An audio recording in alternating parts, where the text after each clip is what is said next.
Hello friends, how are you all? I will be continuing the story The Big Wave by Pearl S. Buck, and we have seen in the last chapter, that is number 4, that the rich old gentleman wanted to adopt Jiya as his son, and he was waiting for Jiya's answer, and we will find that Jiya is not so easily to be purchased. Jiya has his own plan of life, and we will see at the end how Jiya will conquer his fear about the ocean and follow the footsteps of his forefathers. So enjoy with me the story, and as I told you that this is a timeless story, and it talks about the human courage, bravery, and the willpower. So stay with me and let me know your comments, and I would be very happy to answer those or share thoughts with you. Thank you for being with me. Let's begin the story. "I will say no," Jiya said. Then he felt this was harsh. "I thank you, but I have a home on the farm," he added. Ah, how Kino felt when he heard these words. He forgot entirely about the big wave and all the sorrow it had brought, and for a moment he was filled with pure joy. Then he remembered the small farmhouse, the 4 little rooms, and the old kitchen. "Jiya," he said solemnly, "remember how poor we are." Old gentleman was smiling a half-sad little smile. "They are certainly very poor," he said to Jiya. "And here, you would have everything. You can even invite this farm boy to come and play sometimes if you like. And I am quite willing for you to give the family some money. It would be suitable as my son for you to help the poor." "Where are the others who were saved from the big wave?" Jiya asked suddenly. "Some wanted to go away, and the ones who wanted to stay are out in the backyard with my servants," old gentleman replied. "Why do you not invite them to come into this big house and be your sons and daughters?" Jiya asked. "Because I don't want them for my sons and daughters," old gentleman replied rather crossly. "You are a bright, handsome boy, and they told me you were the best boy in the village." Jiya looked about him. Then he shook his head again. "I am no better than the others," he said. "My father was a fisherman." Old gentleman took up his spectacles and his brush again. "Very well," he said, "I will do without a son." The manservant motioned to them, and they followed, and soon they were out in the garden again. "How foolish you are," the manservant said to Jiya. "Our old gentleman is very kind indeed. You would have everything here." "Not everything," Jiya replied. They went out of the gate and across the hillside again back to the farmhouse. Setsu was outside, and she came running to meet them, the sleeves of her bright kimono flying behind her and her feet chattering in the wooden sandals. "Jiya has come back home," she cried. "Jiya, Jiya." And Jiya, seeing her happy little face, opened his arms and gave her a great hug. For the first time he felt comfort creep into his sad heart, and this comfort came from Setsu, who was like life itself. Their noonday meal was ready, and Kino's father came in from the fields, and when he had washed, they all sat down to eat. "How happy you have made us," he told Jiya. "Happy indeed," Kino's mother said. "Now I have my brother," Kino said. Jiya only smiled. Happiness began to live in him secretly, hidden inside him in ways he did not understand or know. The good food warmed him, and his body welcomed it. Around him, the love of the 4 people who received him glowed like a warm and welcoming fire upon the hearth. Time passed. Jiya grew up in the farmhouse to be a tall young man, and Kino grew at his side, solid and strong, but never as tall as Jiya. Setsu grew, too, from a mischievous, laughing little girl into a gay, willful, pretty girl. But time, however long, was split in two parts by the big wave. People spoke of the time before and the time after the big wave. The big wave have changed everyone's life. For years, no one returned to live on the empty beach. The tides rose and fell, sweeping the sands clean every day. Storms came and went, but there was never again such a wave as the big one. Then people began to think that perhaps there would never again be such a big wave. The few fishermen who had listened to the tolling bell from the castle and had been saved with their wives and children had gone to other shores to fish, and they had made new fishing boats. But as time passed, after the big wave, they began to tell themselves that there was no beach quite so good as the old one. There, they said, the water was deep and great fish came close to the shore in schools. They did not need to go far out to sea to seek the booty. The channels between the islands were rich. Now Kino and Jiya had not often gone to the beach again either. Once or twice they had walked along the place where the street had been, and Jiya had searched for some keepsake from his home that the sea might have washed back to the shore. But nothing was ever found. The surf was too violent above deep waters, and even bodies had not returned. So the two boys, now young men, did not visit the deserted beach very often. When they went to swim in the sea, they walked across the farm and over another fold of the hill. But Kino saw that Jiya always looked out of the doors every morning, and he looked at the empty beach, searching with his eyes as though something might one day come back. One day he did see something. Kino was at the door putting on his shoes, and he heard Jiya cry out in a loud voice, "Kino, come here!" Quickly Kino went, and Jiya pointed down the hillside. "Look, is someone building a house on the beach?" Kino looked and saw that indeed it was so. Two men were pounding posts into the sand, and a woman and a child stood near watching. "Can it be that they will build again on the beach?" he exclaimed.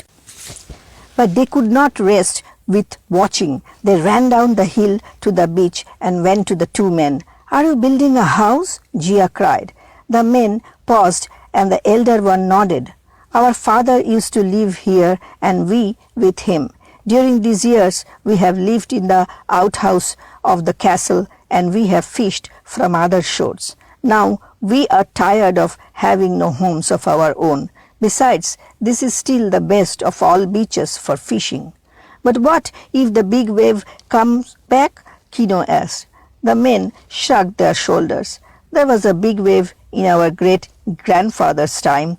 All the houses were swept away, but our grandfather came back. In our father's time, the big wave came again, but now we come back." "What of your children?" Kino asked anxiously. "The big wave may never come back," the men said, and they began to pound the post into the sand again.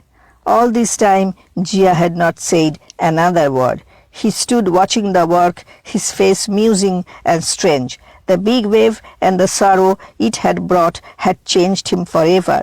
Never again would he laugh easily or talk carelessly. He had learned to live with his parents and his brother dead, as Kino's father had said he would, and he did not weep. He thought of them every day, and he did not feel they were far from him or he from them. Their faces, their voices, the way his father talked and looked, his mother's smile, his brother's laughter, all were with him still and would be forever. But since the big wave, he had been no longer a child. In school, he had earnestly learned all that he could, and now he worked hard on the farm. He valued deeply everything that was good. Since the big wave had been so cruel, he couldn't bear cruelty, and he grew into the kindest and most gentle man that Kino had ever seen. Jiya never spoke of his loneliness. He did not want anyone to be sad because of his sadness. When he laughed at some trick of Setsu's or when she teased him, his laughter was wonderful to hear because it was so whole and real. Now, as he stood watching the new house being made on the beach, he felt a strong delight. Could it be true that people would gather once more on this beach to make a village?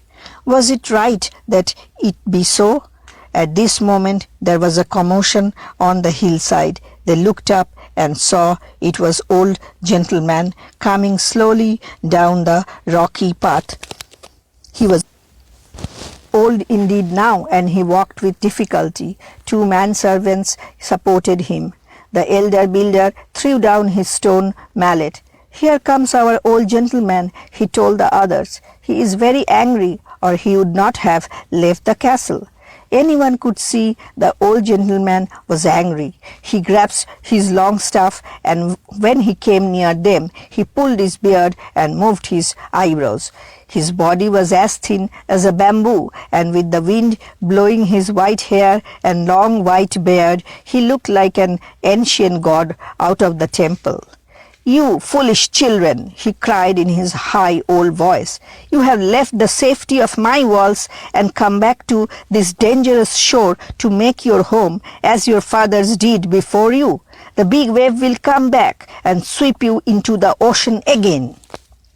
"It may not come, ancient sir," the elder builder said mildly. "It will come," old gentleman insisted. "I have spent my whole life in trying to save foolish people from the big wave, but you will not be saved." Suddenly Jiya spoke. "This is our home, dangerous as it is. Threatened by the volcano and by the sea, it is here we were born." Old gentleman looked at him. "Don't I know you?" he asked. "Sir, I was once in your castle," Jiya replied. Old gentleman nodded. "Now I remember you.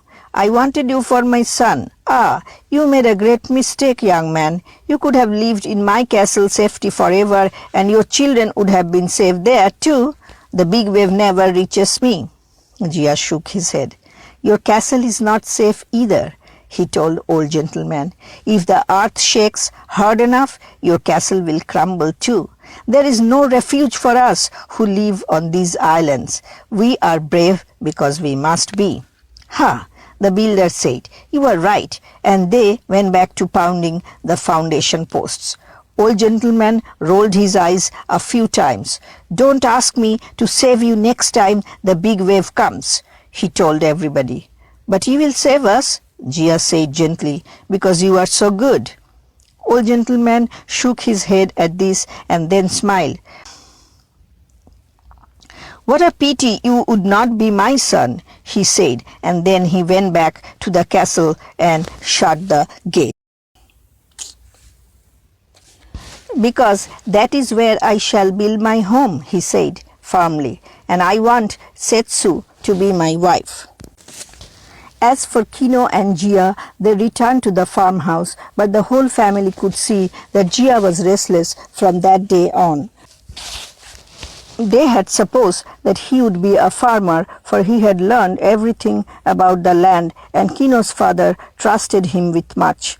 But Jiya fell into a mood of forgetfulness, and one day Kino's father spoke to him when they were working in the fields. "I know that you are too good a son to be forgetful on purpose," he said. "Tell us, what is in your mind?" "I want a boat," Jiya said. "I want to go back to fishing." Kino's father was shaping a furrow. "Life is stronger than death," he said quietly.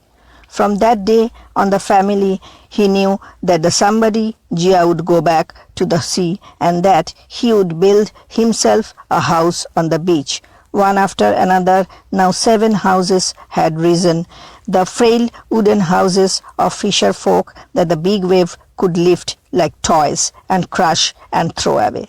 But they sheltered families, men and women and children, and again they were built with no windows toward the sea.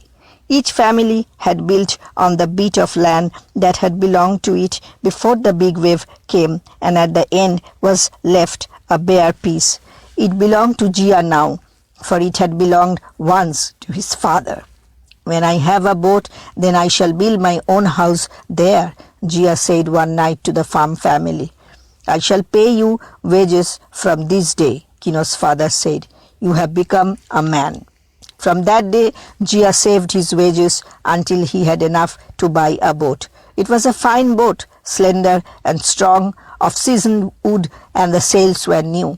The day he got it, he and Kino sailed it for into the channel, and Jiya had not been so happy since before the big wave. Kino could not forget the deep still cold of the bottomless waters upon which they floated, but Jiya thought only of the joy of having a boat of his own, and Kino did not want to spoil his joy by any hint of fear. "I knew all the time that I had to come back to the sea," he told Kino. Then, to Kino's surprise, Jiya grew very red. "Do you think Setsu would be afraid to live on the beach?" he asked Kino. Kino was surprised. "Why should Setsu live on the beach?" he asked. Jiya grew redder still, but he held his head high. "Because that is where I shall build my home," he said firmly, "and I want Setsu to be my wife." It was such astonishing news that Kino did not know what to say. Setsu was his little sister, and he could not believe that she was old enough to be anybody's wife. Nor, to tell the truth, could he imagine anybody wanting her for his wife. She was careless and teasing and mischievous, and she still delighted to hide his things so that he could not find them. "You would be very foolish to marry Setsu," he now told Jiya. "I don't agree with you," Jiya said, smiling. "But why do you want her?" Kino urged. "Because she makes me laugh," Jiya said. "It is she who made me forget the big wave. For me, she is life." "But she is not a good cook," Kino said. "Think how she burns the rice because she runs outside to look at something." "I don't mind burned rice," Jiya said, "and I will run out with her to see what she sees." Kino said no more, but he kept looking at his friend. Jiya went wanting to build a house to marry Setsu. He could not believe it. When they got home, he went to his father. "Do you know that Jiya wants to marry Setsu?" he asked. His father was looking over his seeds, for it was springtime again. "I have seen some looks pass between them," he said, smiling. "But Jiya is too good for Setsu," Kino said. "Setsu is very pretty," his father said. Kino was surprised. "With that silly nose she has?" "I believe that Jiya admires her nose," his father said calmly. "I don't understand that," Kino replied. "Besides, she will hide his things and tease him and make him miserable." "What makes you miserable will make him happy," his father said. "I don't understand that either," Kino said soberly. "Someday you will understand," his father said, laughing. "Do you remember that I told you life is stronger than death? Jiya is ready to live." On the day in the early summer that Jiya and Setsu were married, Kino still did not understand, for up to the very last day Setsu was naughty and mischievous, and indeed on the day of her own wedding she hid his hairbrush under his bed. "You are too silly to be married," he told her when he found it. "I feel sorry for Jiya." Her big brown eyes laughed at him, and she stuck out her small red tongue at him. "I will always be nice to Jiya," she said. But when the wedding was over and the family took the newly married pair down the hill to the new house on the beach, Kino began to feel sad. The farmhouse would be very quiet without Setsu, and he would miss her. Every day he would come to see Jiya, and many times he would go fishing with him, but Setsu would not be in the farmhouse kitchen, in the rooms, or in the garden. He would miss even her teasing. He grew very grave indeed. What if the big wave came again? There in the pretty little new house he turned to Jiya. "Jiya, what if the big wave comes again?" he asked. I have prepared for that, Jiya said. He led them through the little house to the room that faced the sea, the one big room in the house where at night they would rest and where in the day they would eat and work. All the family stood there, and as they watched, Jiya pushed back a panel in the wall. Before their eyes was the ocean, swelling and stirring under the evening wind. The sun was sinking into the water in clouds of red and gold. They gazed out across the deep waters in silence. I have opened my house to the ocean, Jiya said. If ever the big wave comes back, I shall be ready. I face it. I am not afraid. You are strong and brave, Kino's father said, and they went back to the farm and left Jiya and Setsu to make a new life in the new home on the old beach.